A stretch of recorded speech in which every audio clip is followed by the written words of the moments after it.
Alright guys, Apex Legends Season 12 is just a couple hours away. It's finally here, and I wanted to make a video going through all of the major changes in this season because we do have a lot of changes in Season 12, a lot of really interesting changes and some just great changes as well. Now before we actually get into these changes guys, be sure to follow my Twitch stream. I actually might be streaming right now, who knows. Click the very first link down below and come see your boy live on Twitch. I stream every single day, so yeah, why not?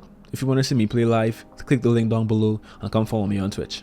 I want to start things off with the brand new LTM control. I was actually able to play this LTM early thanks to Respawn and EA, so shout out to Respawn and EA real quick. And this mode is insane. It's basically kind of like a domination style mode. You have to capture points. The team that has the most points towards the end because of capturing these zones will win the game. You can also respawn as well when you die in this mode, so it's a lot less stressful than Battle Royale. It's a lot more easygoing as well, and it was a very fun mode. It was really fun. There'll be two maps available when the new season drops, a map on Storm Point and a map on Olympus, and this mode most likely will be the star of Season 12 as long as it's available for us to play. If you guys do happen to watch this video after Season 12 drops and you do get to play Control, leave your thoughts down below and let me know what you guys think. Of course as well guys, we have the brand new legend who is Mad Maggie. Mad Maggie has been getting some huge press recently because of her abilities. I was also able to play Mad Maggie early, and let's just say that her abilities are very strong,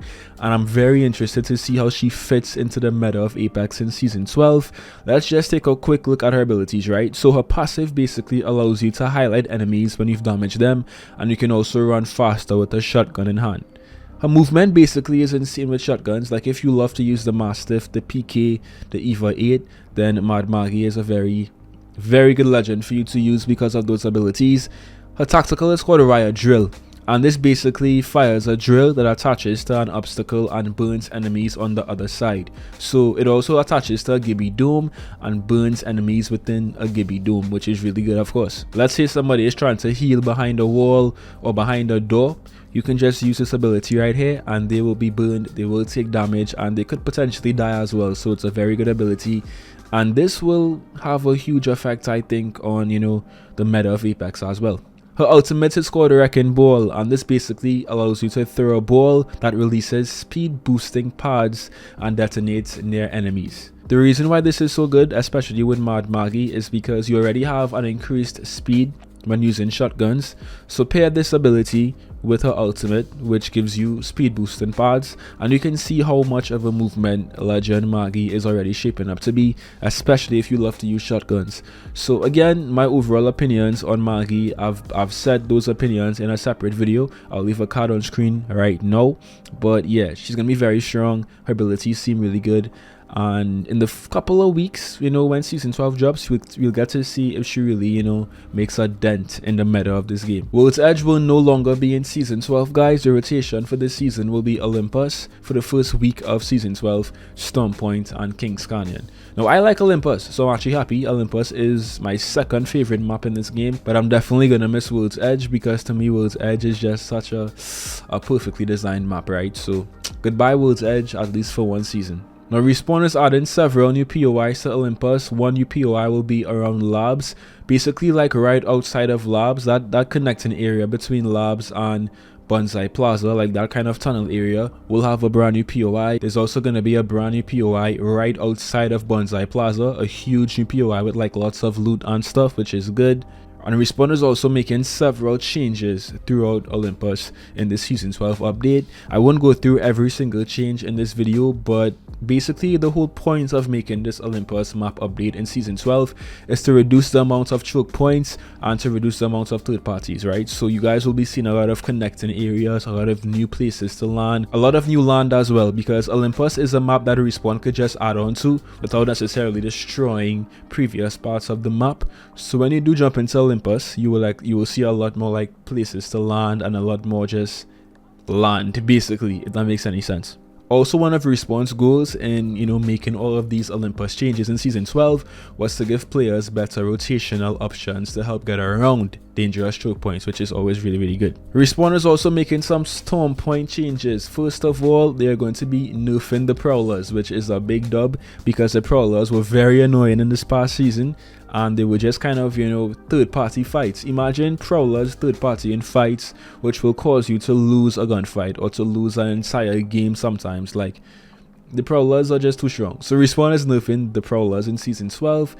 The damage will be reduced from 30 damage to 20 damage, which is good. You'll also receive more crafting materials as well when you've completed a Prowler nest, like when you've killed out an entire Prowler nest. Respawn has also made it so that you'll only really get attacked by Prowlers if you damage them. They won't just randomly pull up on you and just start to brawl. Like, it won't be as serious as that, but if you damage them, they most likely will attack you, which I think makes a lot more sense. Only 3 Prowlers now will be able to attack a player at any given time, so you won't have like 6 Prowlers trying to kill you at one time, which is also good. And that's just some of the Prowler changes that Respawn made. As I said, I'll leave the full link down below to this blog post.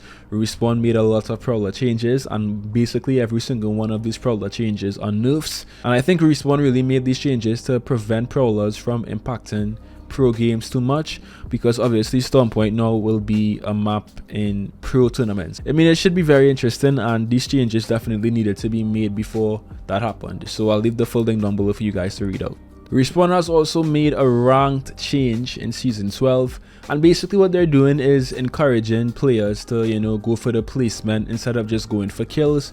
So the max kill KP has gone down from 175 to 125. Respawn is also bumping up placement points for teams in the top 5, easing back on the kill KP cap, and also adjusting per kill bonuses to require 2 to 3 less kills to hit the maximum. If you guys don't understand what I just said, basically going for placements will be a lot more beneficial now, and kills or KP won't be as beneficial in Season 12, because many players, many ranked players, many pros who played ranked a lot were complaining about how the KP system was just a little bit too weird, like no one really asked for those changes.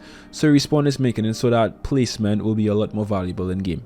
Now, in terms of legend rebalancing, first up we have a crypto buff. Crypto is finally getting buffed in Apex after months and months of us begging. We have a crypto buff in Season 12. Let's take some time to reflect. It's about time. So first of all, Respawn has made some changes to Crypto's HUD while they're in the drone, and some quality of life updates. They've added the game state, so you get to see the ring information, round timers, minimap, team status, ping information. All of this will now be seen in Crypto's HUD when you're in the drone, which is a lot of very valuable information, of course. You will also now get to see the health of the drone itself when you're in the HUD, and survey beacon markers will now be shown in the drone as well, which is awesome. Now, here are some of the biggest crypto changes in Season 12, right? The deployment of the drone has received a rework. Pressing the tactical button causes Crypto to send the drone flying in a straight line in the direction of Crypto's view for a few seconds. This basically will allow you to make a lot more interesting plays. Like, you don't necessarily have to actually be in the drone to pull it out. You can just whip out your drone and stay and have your gun out and basically still be in the action, which is great. If thrown to a wall or any other obstacle, the drone will hit the wall and reorient itself so that it's facing away from the wall, which is obviously very useful as well. Crypto no longer immediately accesses drone view after deploying his drone in this way, and also pressing and holding the tactical button will launch the drone forward in the same way, but then Crypto will immediately access drone view. We also have reduced drone health from 60 to 50 HP. So here's basically what Respawn has to say about making all of these, major Crypto changes in Season 12. Crypto has been off the grid in terms of pick rate. The goal of these changes was to make his kit more accessible and engaging. With a new deployment option, we lowered drone health to prevent reckless drone deploy. Crypto is still a methodical, calculating legend, and manually piloting hack should still be the primary way to access macro level recon.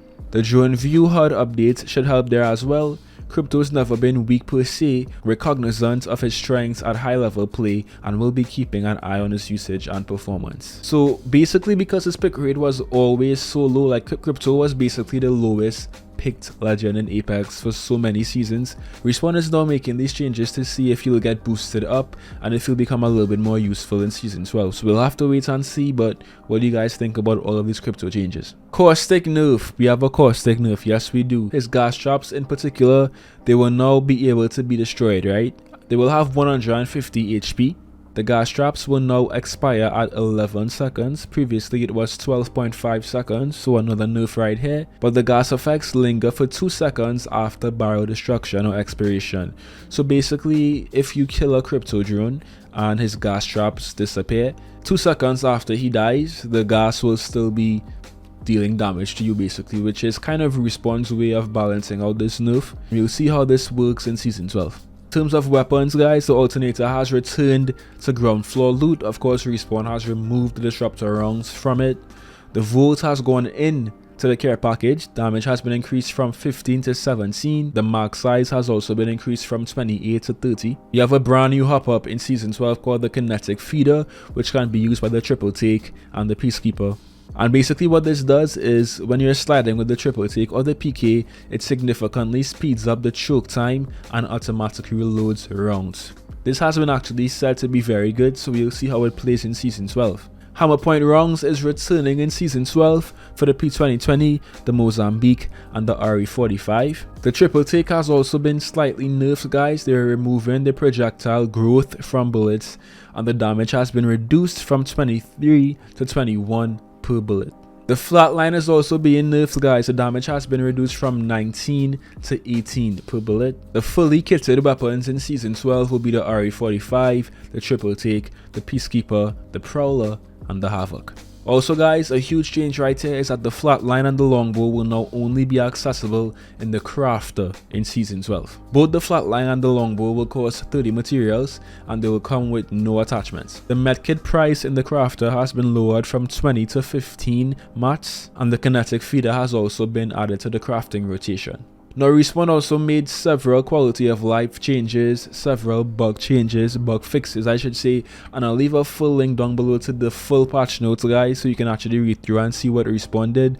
But that's basically all of the major changes in Apex Legends Season 12. What do you guys think? Are you excited for Season 12? Hit that sub button if you're new, leave a like as well, and yeah, what do you guys think? I'll have a lot more videos dropping on Season 12 very soon, so don't be shy, and I hope to see you guys in some more Apex. Till next time.